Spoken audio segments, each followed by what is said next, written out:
Bismillahirrahmanirrahim. Assalamualaikum warahmatullahi wabarakatuh. Walhamdulillahirabbil alamin wa bihi nasta'in wa ala umuri dunya waddin.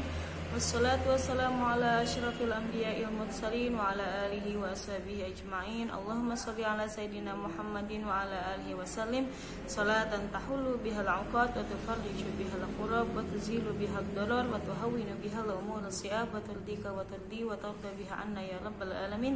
Allahumma shalli ala sayidina Muhammad wa ala alihi wa sallim salatan tashfina biha minal amrad wa tujamilna bil afwi wal afiyah amin ya rabbal alamin. Alhamdulillah naltaqi marratan ukhra fi hadzal yaumil mubarak insyaallah wa ma'akum jami'an fi fasl awwal syariah. Asallahu ayyu'tina dawam as-sihah wal afiyah wa asallahu ayyu'tina jami'an dawamul himayah wal inayah amin ya rabbal alamin. Alhamdulillah, pada kesempatan kali ini Allah masih mempertemukan kita di dalam pelajaran fikih muamalat. Ya, semoga Allah selalu bimbing kita dan Allah berikan kita kefahaman yang baik, ya, pemahaman yang baik, dan Allah selalu menjaga kita dan Allah selalu menuntun kita dalam keistiqomahan menuntut ilmunya Allah Subhanahu wa taala. Amin ya rabbal alamin. Pada pembahasan fikih muamalat kemarin kita telah membahas tentang wakaf, ya. Di dalam pembahasannya kita juga telah mengetahui bahwa ada hukmul wakaf al-munqati. Hukmul wakaf al-munqati adalah hukum wakaf yang terputus. Ada juga yang terputus dari awalnya, ada di pertengahannya, juga ada yang terputus di akhirnya, dan bagaimana hukum-hukumnya, ya, telah kita ketahui itu. Ya, semoga masih selalu diingat dan diterapkan di dalam kehidupan sehari-hari. Kemudian untuk pembelajaran hari ini kita akan masih membahas tentang wakaf, ya. Untuk memulai pelajaran hari ini, maka bersama-sama kita membaca al-basmalah. Bismillahirrahmanirrahim. Nawaitu ta'alluma lillahi ta'ala wa liizalatil jahli wa ihyaiddin. Allahumma astur aiba syekhina anna wa la tunhib barakata ilmihi minna. Allahumma fa'na bima 'allamtana wa 'allimna ma yanfa'una wa rizqna uluman tanfa'una. Ya, semoga apa yang kita pelajari hari ini Allah berkahi dan Allah ridhoi, amin ya rabbal alamin. Kemudian pembahasan kali ini adalah pembahasan masih berkaitan dengan wakaf.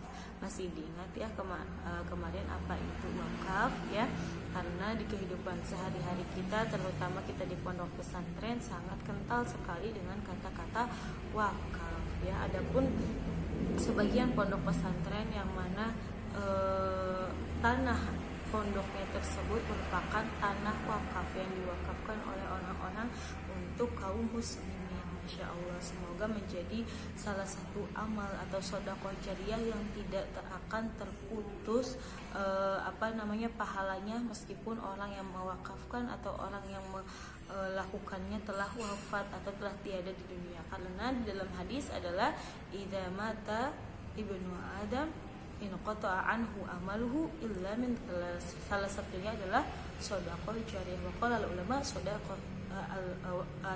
jariyah wa al-waqaf. Ya, jadi salah satu shadaqah jariyah itu merupakan adalah wakaf. Kemudian ada juga al-ilmu yuntafa'u bihi, adalah ilmu yang diamalkan dan dimanfaatkan. Kemudian ada juga waladun shalihun yad'u lahu, adalah doa anak salih yang mendoakan orang tuanya yang telah tiada ataupun yang masih ada. Semoga kita termasuk kepada ketiganya, amin ya rabbal alamin. Kemudian pada pembahasan kali ini kita akan membahas tentang hukmu syartil waqaf, hukmu syartil waqif, ya. Jadi adalah hukum, bagaimana hukumnya seorang yang mewakafkan hartanya, dia memberi persyaratan atau mengajukan persyaratan di dalam wakaf tersebut. Wa yasihu syartuhu, maka di sini adalah sah, ya, pengajuan syaratnya atau syarat yang diberikan oleh wakif itu sah hukumnya, karena di dalam hadis ada al-muslimuna 'inda syurutihim, sah dan wajib, wa yajibu ittiba'uhu, dan wajib untuk diikuti atau dilaksanakan, wa huwa kanasis syari' idza lam yukhalif syari', bahwa itu seperti dari dalam syariat, jika memang syarat yang diajukan wakif atau orang yang mewakafkan itu lam yukhalif syari', tidak menentang syariat. fatajibu at-taswiyah bainal mawquf. Misalkan contohnya adalah dia memberikan persyaratannya untuk misalkan orang yang akan mendapatkan wakaf itu banyak, maka bagian-bagian dia mintanya bagiannya disamakan, atau misalkan si A mendapatkan duluan kemudian si B nanti terakhir, atau misalkan dua-duanya waktunya sama ada dalam mendapatkan wakaf dan sebagainya ya. Wajib tahiruhu idal masjid ada mutakhir ya. Jadi selama syaratnya tidak menentang syariat, maka boleh untuk mengajukan persyaratan tersebut yang diminta tersebut dan wajib untuk dilaksanakan. Bisa difahami sampai di sini? Kemudian setelah belajar tentang hukum persyaratan yang diajukan oleh wakif, boleh atau tidaknya, kemudian kita beralih kepada nadhirul waqfi. Nadhirul waqfi adalah orang yang mengelola dan mengawasi wakaf tersebut. Yahtaju al-waqf ila nadhir, ya, bahwasannya harta yang diwakafkan itu membutuhkan kepada pengelolaan dan pengawasan. Jadi harus ada orang atau bagian yang mengelola daripada wakaf tersebut, ya'muruhu wa yu'ajjiruhu wa yuslihuhu, untuk membangun tanah wakaf tersebut atau untuk menyewakan atau untuk memperbaikinya. Wa juzu an yakuna huwal waqif nafsahu, ya, boleh juga yang menjadi nadhirul waqfi itu orang yang mewakafkan tersebut, atau dia menyuruh kepada orang lain atau laki-laki rajulan aminan yang dipercayainya. Fa dalam yakun, kalau misalnya tidak ada yang dipercaya atau dia orang yang wakif juga tidak bisa untuk menjadi nadhir, fayatawal al hakim an-nadharah, maka nanti adalah hakim yang menjadi pengawas atau hakim yang akan mencarikan daripada pengawas atau pengelola wakaf tersebut. Wasyurutun nadhir, nah untuk menjadi nadhir atau pengelola wakaf ini tidak sembarang orang, tetapi harus ada syarat-syarat yang dipenuhi oleh orang yang akan mengelola dan mengawasi wakaf. Yang pertama adalah al-adalah al-batinah, orang itu adil secara lahir dan batin. Wa kedua adalah al-kifayah wal ihtida ila tasarrufil maqsud minhu, dia mempunyai kelayakan dan kecakapan dalam mengelola wakaf yang ditujukan atau wakaf yang atau tujuan daripada pemanfaatan tanah tersebut, ya. Jadi dia mempunyai kelayakan tersebut. Kemudian selanjutnya adalah wazifatuhu, tugasnya apa saja? Tugasnya adalah imaratul asli wa ta'ishiruhu, ya. Jadi dia membangun atau menjaga dan membesarkan daripada aslul wakaf atau harta yang diwakafkan tersebut, wa ta'jiluhu, dan mengelolanya. Wa hifdul asal, hifdul asal itu maksudnya adalah menjaga al asalnya, itu adalah barang yang diwakafkan tersebut. Wa hifdul ghallah, dan ada juga hifdul ghallah itu menjaga daripada manfaat yang didapatkan dari tanah wakaf tersebut. Misalkan seseorang mewakafkan kebun kurma, maka dia harus menjaga daripada yang dihasilkan dari kebun kurma itu, misalkan ada nanti panen kurmanya, kemudian kurmanya dijual, kemudian hasilnya dibagikan kepada pemilik wakaf atau kepada pemilik orang yang berhak menerima wakaf dan sebagainya. Kal ujrah allati tastaghallu minhu wa jam'uha wa qismatuha ala mustahiqiha, ya. Jadi orangnya benar-benar harus amanah daripada orang yang mengelola dan mengawasi wakaf tersebut.